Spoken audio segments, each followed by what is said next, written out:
আজি মই বনাম rajma, তাৰপিছত বুট আৰু মটৰ মিক্স ঘুগুনি।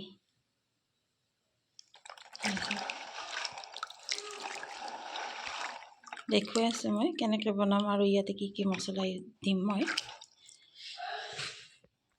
এয়া মই গোটেই ৰাতিটো ভালকৈ ধুই পেলাই ধুনীয়াকৈ ধুই লৈছোঁ।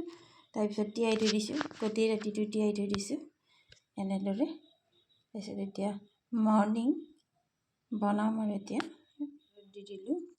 ইয়াতে এটা গোটা বিলাহী আৰু 4টা সৰু সৰু আলু।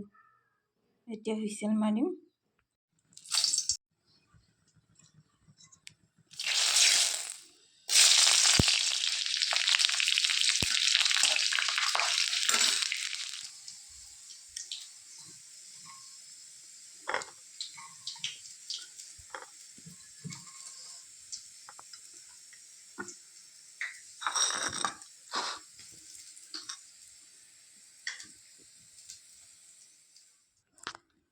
আদা নহৰু 2 চামুচ দি ধুনীয়াকৈ ভালদৰে লৰাই ল'ব এনেদৰে।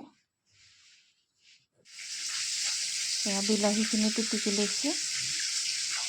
কেৰাহীখনত দি দিম আদা নহৰু পিঁয়াজৰ লগত এনেদৰে দি ইয়াতে ধুনীয়াকৈ ফ্ৰাই কৰি ল'ম।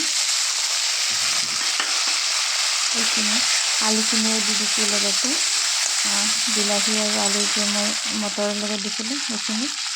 হালধি, জিৰা, জালুক, ধনিয়া গুড়া আৰু মিক্স মছলা।